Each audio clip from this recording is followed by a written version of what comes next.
I lived peacefully on this land for 15 years, until HOA Karen decided to build right on top of it. She brought in bulldozers, staked out my property, and threatened to fine me hundreds of dollars a day for non-compliance. What she didn't know is that I'm not just some quiet retiree. I'm a former federal land investigator. I know the law better than she knows the names of her own board members. And when she called the cops on me, they froze the moment I showed them my badge. I didn't need to yell, I just showed the truth. And one by one, every fake authority Karen built came crashing down. This is a true story of how one homeowner took on a corrupt HOA and won. Not with fists, but with evidence, patience, and justice. They say you can't turn your back for a minute when you live next to people like Karen. I used to think that was just suburban gossip. But when I came home after a 3-day trip to visit my sister upstate, I learned the hard way just how real that warning was. The moment I turned onto my gravel driveway, I noticed something off.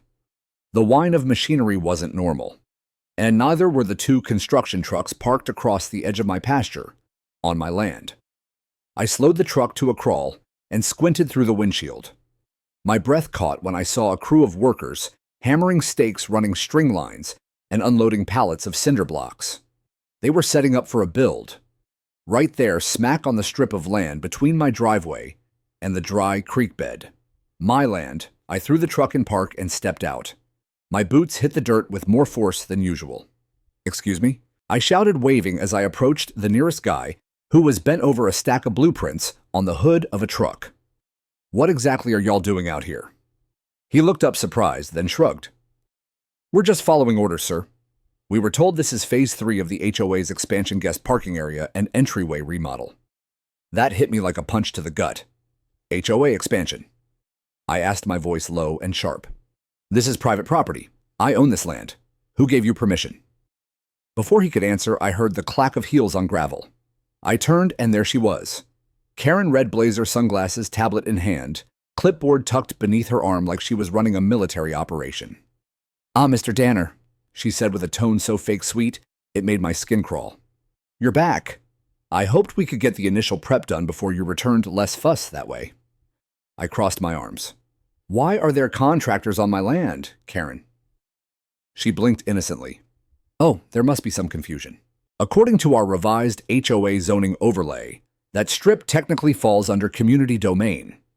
The committee voted last month to begin improvements." "That's funny," I said, pulling the keys from my truck and unlocking the glove box, "because I've got a deed that says otherwise. County registered, surveyed, stamped. That land has been mine for over 15 years, and no committee has the authority to redraw property lines." Karen's smile faltered for a half second. Just a flicker. But I caught it. Then she shifted gears.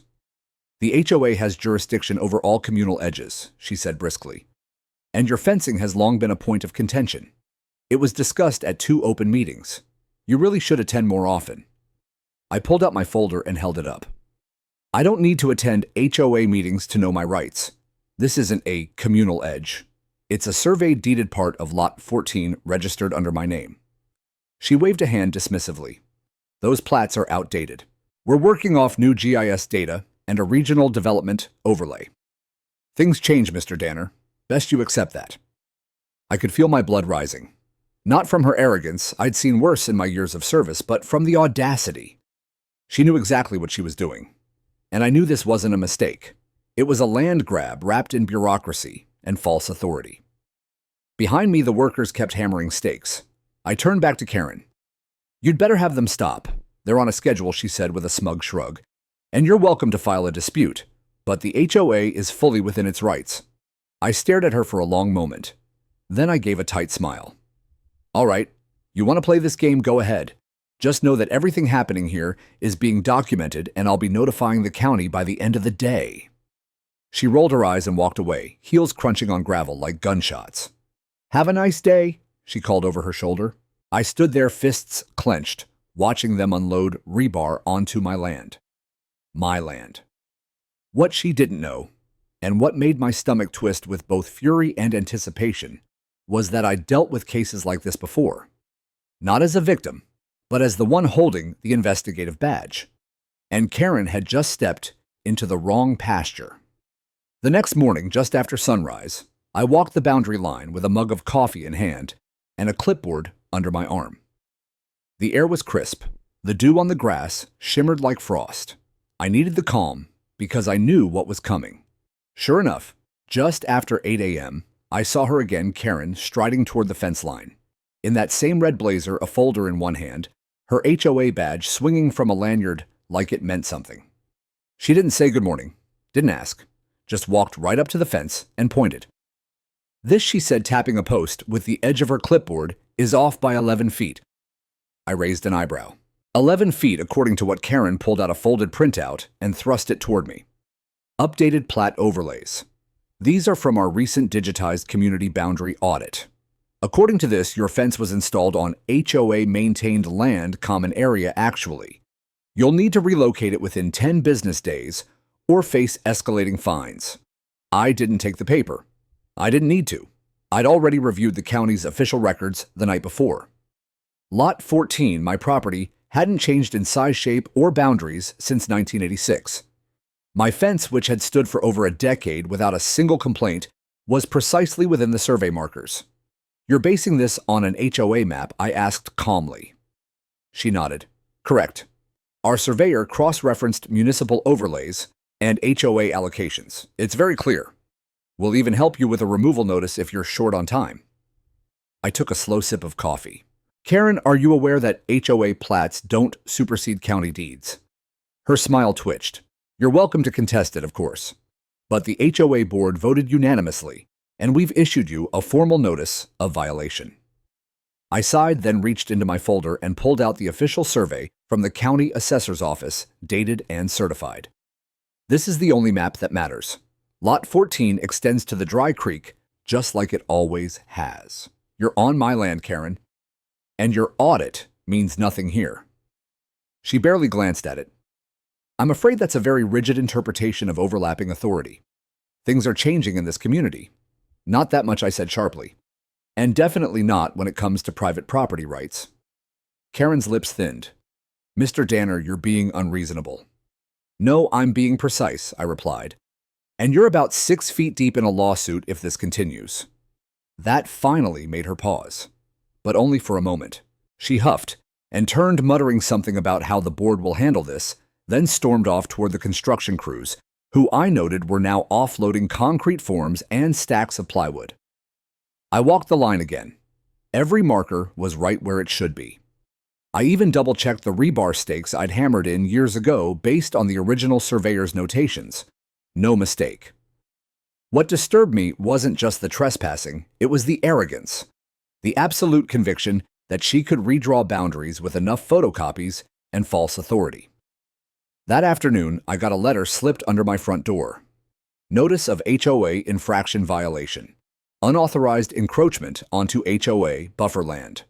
Correction required relocation of fence line. To approved HOA standard boundary deadline, 10 business days. From receipt, fines $150 per day after deadline, compounding weekly appeal window, 72 hours. No envelope, no return address, no name signed at the bottom. Just the HOA logo in bold and a block of text designed to intimidate. I sat down at my desk, scanned the notice, and opened up a folder titled Litigation Triggers. A habit from my old job. I hadn't expected to need it again in retirement, but here we were. I made a copy of the violation, stapled it to Karen's plat map, then added a sticky note, false claim of jurisdiction. Grounds for legal rebuttal. After dinner, I walked back out to the fence line under the stars. The land was quiet. The wind moved through the dry reeds along the creek bed like whispers. I ran my fingers along the top rail of my fence and smiled. Let them push. Let them pretend. They had no idea who they were dealing with. 3 days after receiving the so-called infraction notice, I got my first official fine. It came not through certified mail, not through the county clerk's office, but stuffed halfway into my mailbox like a pizza flyer. Sloppy, unprofessional, and laughably illegal. A trifold brochure printed on glossy paper read, HOA citation, enforcement notice violation code, 14A buffer encroachment, fine assessed. $450 3 days, X $150 day balance, due payable to HOA trust account, number 4421 by Friday, non-payment, will result in lien proceedings. They had even included a QR code for digital payment, as if I was going to Venmo them for the privilege of being harassed on my own land. I set it down on the kitchen table and just stared at it for a long moment. These people were serious, or at least they thought they were. I picked up the notice, walked to my file cabinet, and pulled out my real leverage, a certified letter I'd written to the county land registrar the night before, complete with attached surveys photos and a notarized affidavit. I wasn't just responding, I was getting ahead of them. While Karen was busy playing Queen Bee of her little HOA kingdom, I had filed a formal land use interference complaint. The registrar would confirm that the plat boundaries on file hadn't changed, and that any construction citation or enforcement action on my property constituted trespass harassment and administrative overreach. The process would take a few weeks, but I knew how these gears turned. I used to help oil them for a living. Still, it wasn't enough to just play defense, so I took it one step further. That afternoon, I drove down to the county tax assessor's office and requested certified copies of every property line map going back 25 years. I also submitted a FOIA request for any changes filed by the HOA within the past 12 months, especially anything related to overlay maps, digitized zoning shifts, or community buffer extensions. If Karen had filed anything shady, it would show up there, and I had a strong hunch she had. When I returned home, there was a surprise waiting. A manila envelope taped to my front door. This time, it wasn't an infraction notice. It was a formal demand for immediate compliance, signed by all 5 HOA board members, including Karen. To homeowner lot from HOA Compliance Committee date. Today, subject imminent enforcement. Due to your continued noncompliance, refusal to cooperate, and disruption of approved community development projects, the HOA will initiate contractual enforcement remedies beginning Monday morning at 9:00 a.m., including but not limited to temporary relocation of fencing structures, site clearance for approved build-out, escalation to municipal code enforcement if necessary. Further resistance may result in suspension of HOA privileges, community access limitations, or lien initiation. Suspension of community access. I barked out a laugh. They acted like they were running a gated kingdom instead of a dusty neighborhood with potholes and mailboxes falling off posts. But I knew the real message here: intimidation. Karen and her little board thought if they kept turning up the heat, I'd cave, that I'd quietly move my fence, pay the fines, and let them keep building on my land. What they didn't realize was I don't bend. I prepared my response methodically. I printed out 2 copies of the cease and desist notice I had drafted that morning, one for the HOA office and one for Karen personally.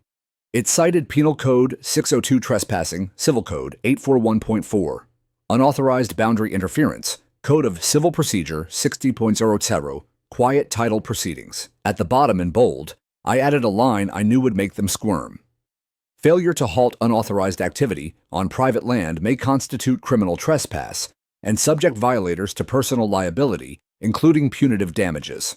I signed it with my full name, added Retired Federal Land Oversight Officer underneath, and slipped it into 2 separate envelopes. Then I walked straight to the HOA clubhouse. It was unlocked, quiet, empty. I slid one envelope under the office door. The second one I hand-delivered. Karen was walking her dog, some yappy little designer breed that looked like it had more ribbons than spine. I waited until she was within hearing distance. "Karen," I called. She turned, already scowling. "What now?" I held up the envelope. "Just returning the favor. You left something on my door earlier. Here's my response, formal cease and desist. Effective immediately." She didn't take it at first. "What is this, a threat?" "No," I said evenly. "It's the law. Something you've been trampling all week." Reluctantly, she took the envelope. Her lips were pressed so tight they were almost white. Next time, I added, "Try reading a real map before sending crews onto someone else's soil." And with that, I turned and walked away. Behind me, I heard her dog bark, but not a word from Karen. I smiled, because Monday was coming, and I'd be waiting. I showed up to the HOA meeting 10 minutes early and didn't say a word. They weren't expecting me. That much was clear from the way Karen stiffened when I entered the clubhouse, holding a leather folder under one arm and wearing the calmest expression I could manage. It wasn't a smug look. It was surgical, precise, calculated. I'd worn the same face in federal briefings where developers were caught clear-cutting protected land or where local councils accidentally rezoned greenbelt areas for profit. I'd seen small-time power go to people's heads. I knew how fast it turned to panic when someone showed up with the law in hand. This was no different. Karen was at the front of the room, standing beside a projector screen with a smug half-smile and a laser pointer. The HOA board, 5 people each with their name tags and plastic cups of lukewarm coffee, sat in folding chairs behind a long table. A few residents milled about, most of them here for minor gripes about trash pickup or potholes.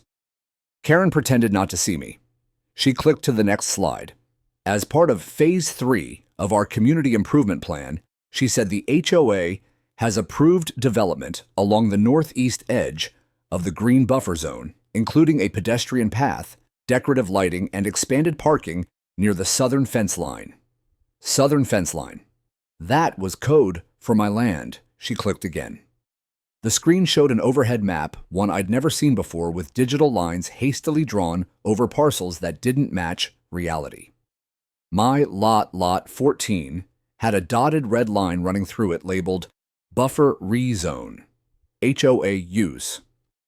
I took a seat in the back. Karen's voice rang out. Now, a few residents have raised concerns about boundary confusion, but I assure you the board has thoroughly vetted these overlays against our GIS audit and homeowner bylaws. The audacity was breathtaking. I glanced around. No one else seemed to notice how far she was overstepping. A few nodded. One woman whispered something to her husband, but nobody challenged her. That's how HOA tyranny works. Most folks just want peace. They'd rather let the loudest voice run things than raise their own. Karen thrived on that silence. She moved to the next slide, and that's when I saw it. A building plan. The foundation footprint overlapped my property line by at least 20 feet. The image was labeled Community Welcome Center Pavilion. They were building a whole damn structure. Karen kept talking, but I wasn't listening anymore.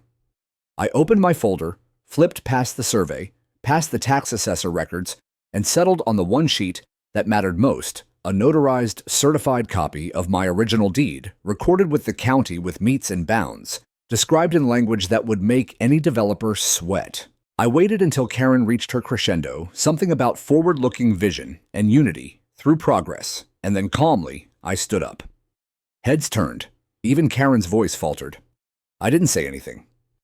I just walked slowly to the board's table, placed a stack of documents neatly in front of them, and gave each member a steady look as I slid the folder across. Verified records, I said, finally breaking my silence. Property deed, plat map, and a formal land use interference complaint filed with the county registrar. The room was still. I looked at Karen. You're building on my land. She opened her mouth, but I raised a hand. I'm not here to debate. I'm here to put this board on notice. Continuing this development is a violation of both civil code and criminal trespass laws. You've already received my cease and desist. This is your final opportunity to review the facts before legal action escalates. Someone in the back coughed. A chair creaked. Karen tried to regain control. Mr. Danner, this is neither the time nor the forum. You made it the forum when you displayed fraudulent maps to the community. I interrupted, my voice sharp now. And if you continue, I'll see each of you personally in court, not the HOA, you. One of the board members, a quiet man named Vince, who managed landscaping contracts, leaned over the table and began flipping through the documents. Karen, he muttered, this survey says the fence is inside the deeded line. Karen snapped. That survey's outdated. It's dated 3 years ago, he replied. And it's notarized. I took a step back and let them stew in it. The silence stretched. Then I turned and walked out.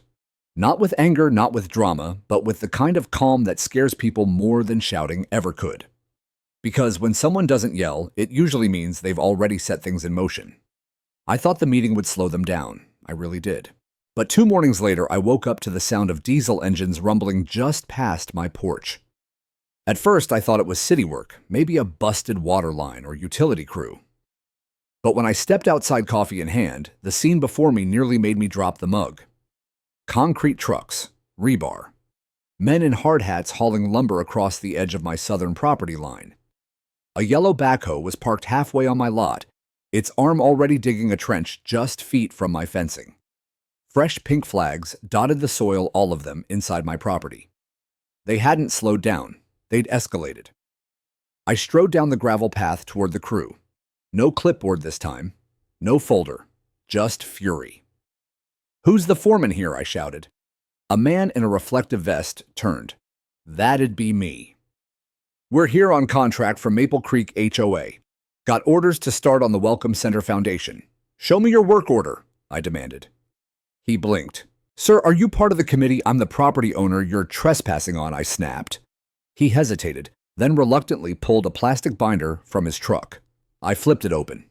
No permits, no county clearance, no property owner consent, just a page stamped Maple Creek HOA Development Plan Phase 3. It was signed by Karen Lindell, President. I took out my phone and began filming wide shots of the trench, the equipment, the flagged dirt, the edges of my fence, and the crews working without a single official inspector in sight. Then I turned the camera on myself. "My name is John Danner. I am the legal owner of Lot 14 in Maple Creek Estates. This video documents unauthorized construction by the HOA on my private property. As of this recording, no lawful permit has been provided. This is evidence of willful trespass and property interference." I stopped recording and turned back to the crew. "You need to halt work immediately. I've filed a formal cease and desist and notified the county registrar. What you're doing is illegal." The foreman glanced toward the backhoe, then toward a woman approaching in heels. Karen, again. She came marching down the hill like she was leading troops into battle, her phone already up, filming me back. "Mr. Danner," she called out, voice dripping with theatrical exasperation. "You're obstructing authorized HOA activity." I held up my phone. "And you're trespassing." She waved her clipboard like it was a royal decree. "We voted. The board approved the construction. If you continue interfering, I'll be forced to contact law enforcement." "Good," I said. "Please do. Maybe they can explain to you what trespass with intent to develop means under state law." Her mouth twitched. "Your deed is outdated," she said. "My deed is on file with the county," I countered. "Certified, notarized.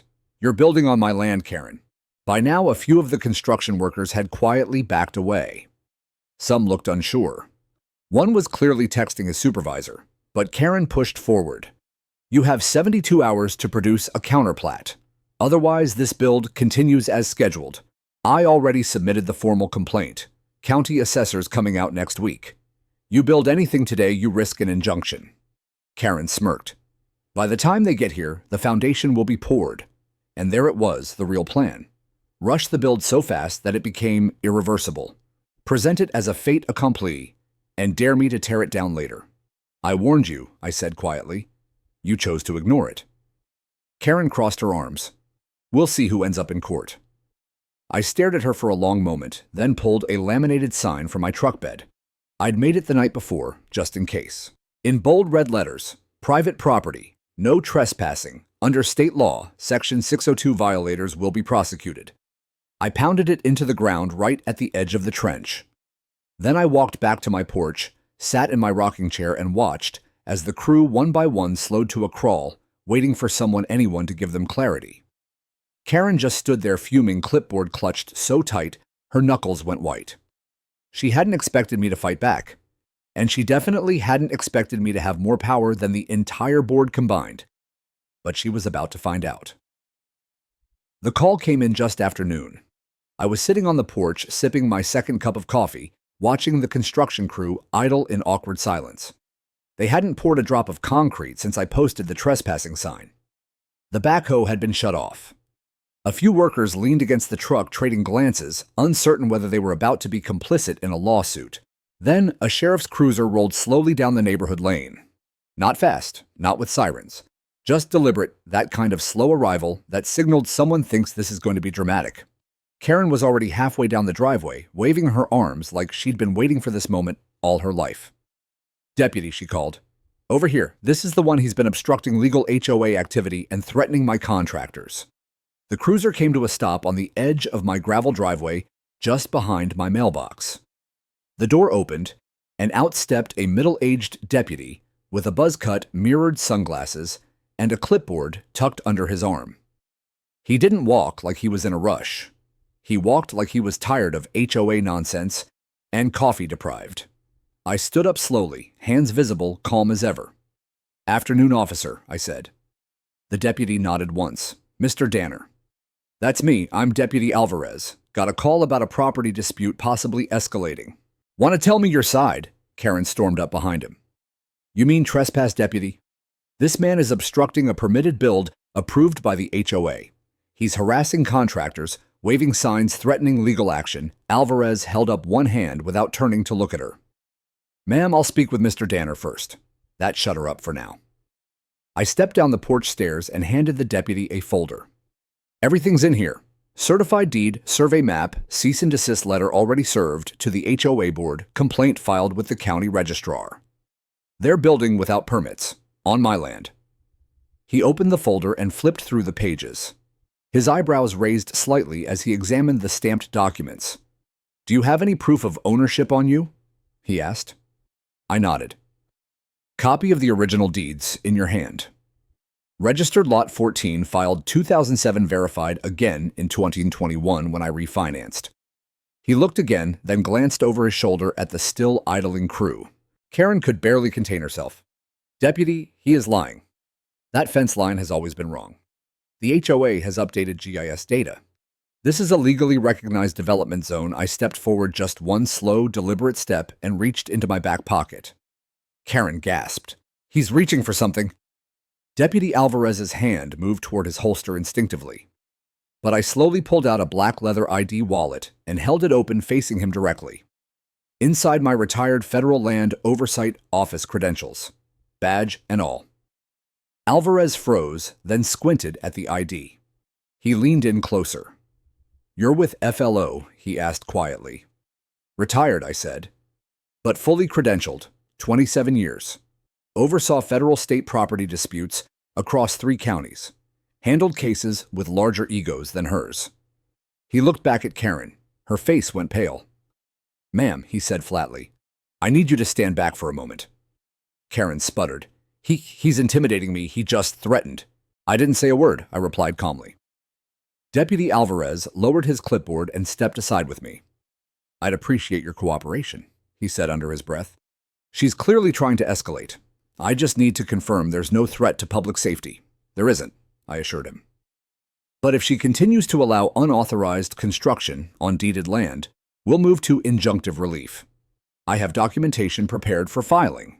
Alvarez rubbed his temple. "God, I hate HOA calls." Then he turned back toward Karen and her entourage of confused workers.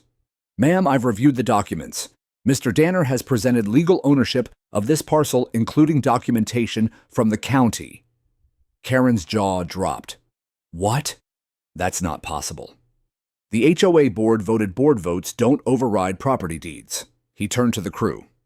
"I'm advising you to cease work until this dispute is resolved through proper civil channels. If you proceed, you may be liable for trespassing." The foreman didn't need to be told twice. He nodded, grabbed his clipboard, and began calling for equipment to be packed up. Karen marched up, finger-pointing. "This is a mistake. You'll regret siding with him, deputy." But Alvarez was already heading back to his cruiser. I watched as the backhoe rumbled to life, not to dig, but to retreat. The pallets were loaded back onto the trucks. The flags were pulled from the soil. One by one, the workmen left. Karen stood alone now, arms crossed, heels grinding in the gravel. Her lips were moving, but no words came out. I walked up to her, not close, just within earshot. "You made this personal," I said, "and you made it public. I gave you a chance to stop. But now it's documented, witnessed, and actionable." "You don't scare me," she hissed. "I'm not trying to," I said. "I'm just getting started." And with that, I turned and walked back to my porch, leaving her standing in the dust of her failed power play. It was 3 days later when they came back this time. Not just a single deputy in a cruiser, but 2 patrol cars and a city code enforcement vehicle. I saw them coming from my kitchen window as I stirred sugar into my coffee. Karen was standing out front again, arms crossed, clipboard in hand, lips moving fast. From her body language, I could tell she was winding them up, spinning her version of the story with the same dramatic flair she used at HOA meetings. I didn't rush. I took a final sip, grabbed my file folder, and stepped outside into the morning sun. The officers were already walking up the path toward my porch when they spotted me. Karen trailed behind them like a lawyer with a personal vendetta. "This is the property," she was saying. "Lot 14, he's tampering with community development and blocking improvements that have already been authorized. He's ignored citations, refused mediation." "Morning, gentlemen," I said as I stepped off the porch. The two officers, one older, one younger, stopped a few feet away. The third man, dressed in khakis with a clipboard and building inspector's badge, remained near the street eyeing my fence line. "Are you Mr. Danner?" the older officer asked. "I am." "We've had a formal request for inspection," he said. "Possible code violations, unpermitted structures, encroachment complaints. We're here to assess the situation." I nodded slowly. "On whose authority?" The younger officer gestured toward Karen, who was practically vibrating with anticipation. "HOA complaint referred through the city compliance hotline." Karen stepped forward. "We've reported Mr. Danner for altering community fencing, blocking easement access, and violating HOA established boundary reconfigurations." The board voted. Karen Y interrupted gently. "You should stop talking now." Her eyes narrowed. "You don't have the right to silence me on public property." "No," I said. "But you're about to step over a legal tripwire if you keep accusing me of crimes without evidence." The older officer held up a hand. "Let's keep this civil. Sir, do you have documentation of property ownership and permits, if applicable?" Instead of answering, I reached into my folder and pulled out two items: the certified deed with GPS coordinates and county plat overlay, and then my retired badge. Federal, polished, real. I held it up slowly. Their posture shifted instantly. The older officer leaned in. "Federal land oversight, 27 years, I confirmed. Retired, not senile. This parcel, lot 14, is deeded land with no easements, no HOA overlay authority, and 0 recorded variances. I've submitted a boundary dispute filing and an injunction request to the county judge. You are now entering a matter under civil litigation." The younger officer's mouth opened slightly. He looked at his partner, then at the badge. Even the code enforcement guy paused at the gate. Karen wasn't paying attention to the shift in tone. She kept going. "His fence cuts directly into where the welcome center is supposed to be. He's tampering with infrastructure that's already been approved." The older officer turned to her. "Ma'am, we're not here to enforce HOA development plans. If this is a private property dispute, it needs to go through the courts." Karen blinked. "Excuse me, you're requesting city officers to enforce HOA policy on private land with an active ownership deed in play. That's not our jurisdiction." She tried to recover.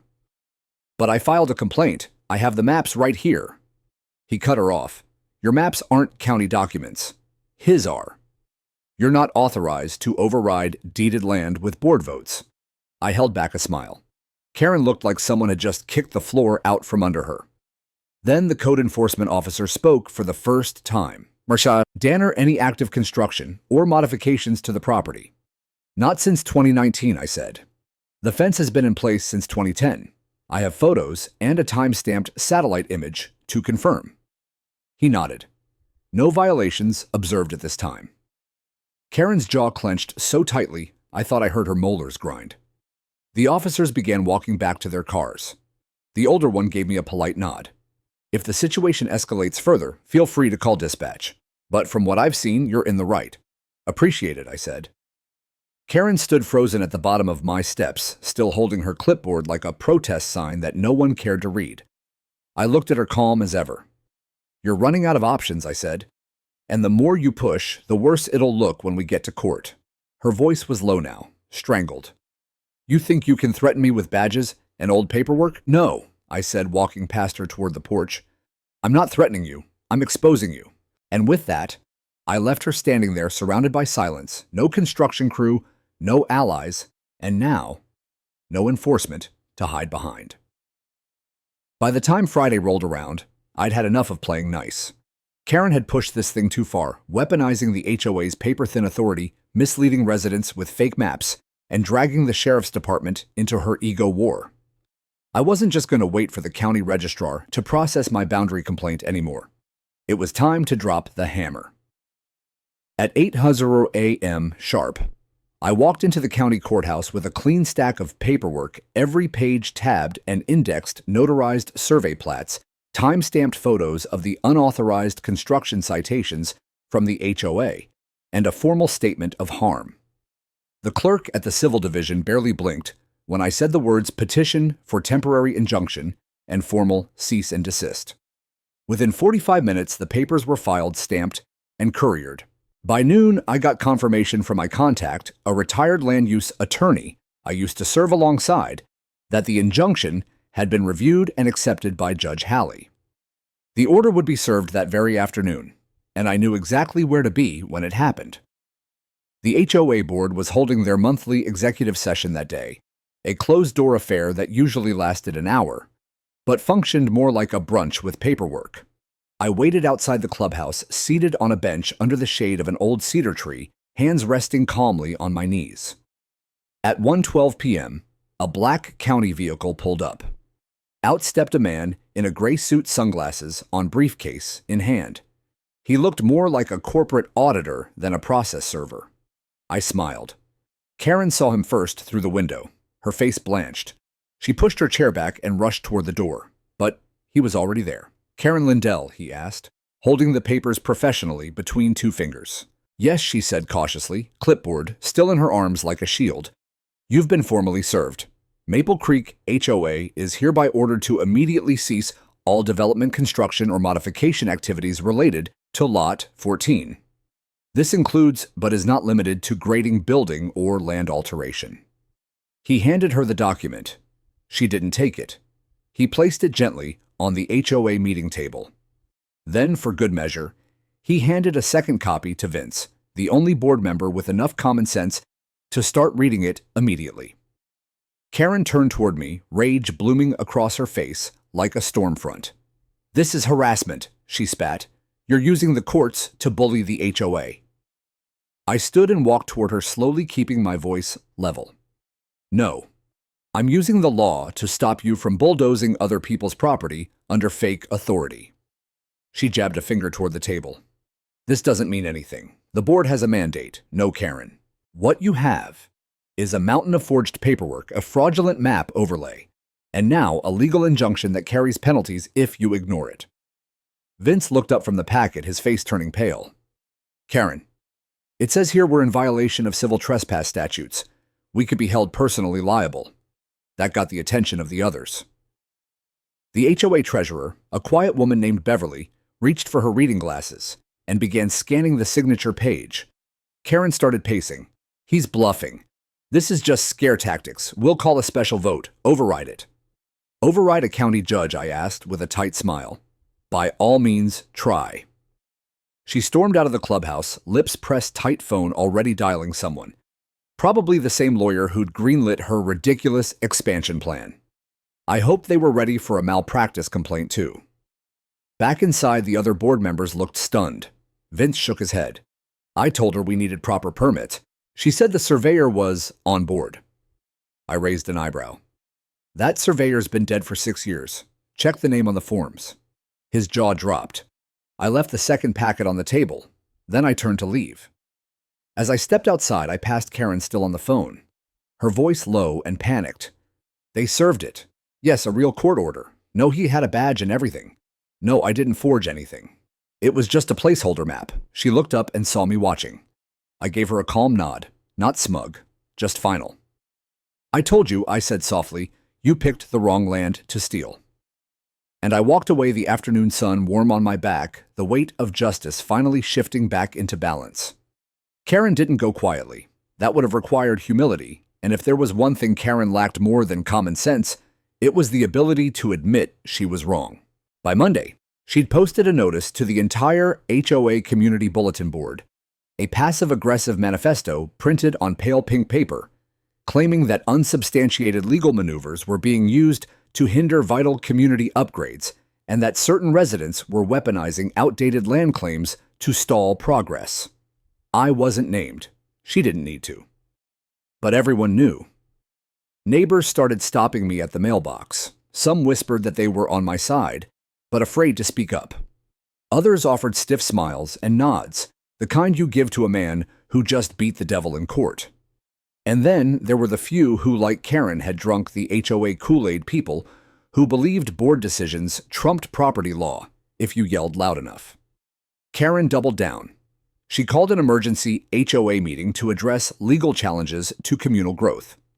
It was held in the clubhouse and streamed on a shaky Facebook Live video. I didn't attend. I didn't have to. A friend of mine, Nora from Lot 9, recorded the whole thing. I watched it that night over dinner. Karen stood at the front of the room, chin high, arms folded like a CEO in a failing startup. The development plan, she declared, was approved by a supermajority. The complaint filed against this board represents a fringe minority that seeks to obstruct forward-thinking initiatives. Our attorney has assured us the easement claims are flexible. I paused the video there, rewound it, played it again. Flexible. I couldn't help but laugh. Because the next morning her attorney, a junior partner from a firm better known for drafting wills than arguing land disputes, tried to file a motion to overturn the injunction. And it failed, spectacularly. The judge didn't even let him finish before citing the certified deed, the historic plat maps, and the code violations on record. The motion was denied within 15 minutes, and the attorney was warned about misrepresenting facts in future hearings. Then came the phone call. Not to me, to the HOA board. The County Land Commission had completed its investigation into the matter, and the results were damning.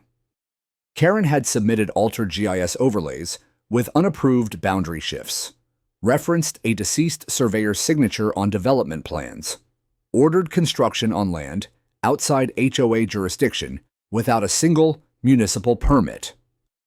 Worse yet, she had directed fines and compliance threats toward a property with no legal violations. The commission concluded the HOA had engaged in a pattern of administrative overreach and abuse of authority under the color of governance. That phrase, under the color of governance, is what opens the door to personal liability. Every HOA board member received a letter outlining the risk.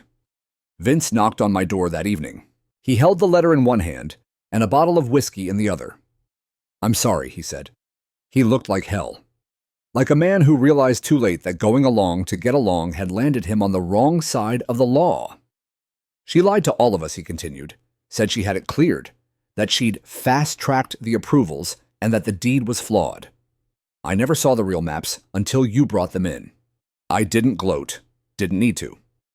He handed me the bottle and said, "We're voting tomorrow, to remove her." The next night, the HOA boardroom was packed. It wasn't just the usual dozen residents who showed up to complain about trash cans or dog poop. The whole neighborhood had turned out, and the air crackled with anticipation. Karen was there too, still wearing that red blazer like it gave her power, still trying to hold court with the few loyalists she had left. But when the board called the emergency vote, no one seconded her objections. Vince read aloud the motion to remove Karen Lindell from the Maple Creek HOA board, effective immediately for misconduct, abuse of authority, and legal endangerment of the community. 4 votes, yes. 1 abstention, 0 no's. Karen stood frozen for a full 10 seconds. Then she snapped her clipboard in half. "I built this HOA," she hissed. "I kept this place together." "You almost buried it," Vince replied. She stormed out of the clubhouse heels, clicking like gunfire shoulders, tight with humiliation. And just like that, the reign of Karen was over. The board adjourned. No celebration, just tired relief. As I stepped outside into the cool evening air, Nora from Lot 9 caught up with me. "You should have run for president," she joked. I chuckled. "No thanks. I just wanted my fence left alone." But the truth was, it wasn't just about the fence anymore. Karen had tried to turn authority into a weapon. She'd used her title like a hammer and hoped no one would notice the cracks in the wall. But I'd noticed. And I'd hit back with facts, with law, with patience. And now, it was finally, blessedly, quiet again. Fan 10. Karen resigns, in disgrace, HOA reforms. A week after the vote, a letter arrived in every mailbox in the neighborhood. Plain white envelope, no frills, no bold red stamps like the HOA used to send when Karen was in charge, just a quiet seal from the newly restructured board. Inside a single sheet of paper. Dear residents of Maple Creek, on behalf of the board, we want to acknowledge recent events, take responsibility for oversights, and reaffirm our commitment to serving the community with transparency and respect. Effective immediately, the HOA is enacting a full policy review, suspending all non-essential development plans, and instituting third-party audits for land use procedures. We apologize for any confusion, distress, or disruption that may have occurred. Sincerely, the Maple Creek HOA Board. It was the closest thing to an apology I'd ever seen from that group. And while it didn't carry Karen's signature because Karen was no longer a board member or even a resident, it meant something. It meant the tide had turned. She didn't just lose her title, she left. Within days of her removal, a for sale by owner sign went up in front of her two-story beige colonial with the blue shutters and decorative stones she'd forced the entire block to match. She was gone within 72 hours, no farewell, no email, no HOA-wide goodbye. Just a moving truck in the early morning and the screech of tires rolling towards someone else's neighborhood. Rumor had it she took a deal, a non-disclosure agreement, in exchange for avoiding a civil lawsuit from the board. I didn't care. Let the paperwork bury itself. The damage was already being undone. The fake development flags were pulled from my soil. The contractors, once the foot soldiers of her misguided empire, never returned. Vince and Beverly stopped by one afternoon to personally apologize again, offering me a front row seat on the reform committee they were forming. I said no. Kindly. I'd done my part. I didn't need a title to protect what was mine. Just vigilance, and documents, and time. Still, they insisted on naming a policy after me, the Danner Clause, which now required 2 forms of county-verified documentation before any HOA-initiated land changes could occur. If that kept another Karen from bulldozing the wrong pasture, I figured it was worth it. The community slowly shifted. Neighbors who had once kept their heads down started speaking up. Nora from Lot 9 started a group chat that didn't include any board members, just folks looking out for one another. The old couples on Lot 3 and Lot 7 stopped walking their dogs at night with their eyes down. They waved again. They smiled again. And the fence, it's still standing, right where it's always been. One afternoon, I added something to it, a simple metal plaque, weatherproof, bolted into the wood. It read, "Private property. Respect is free. Trespassing isn't." A week later, someone placed a small potted plant beneath it. No name, just a gesture.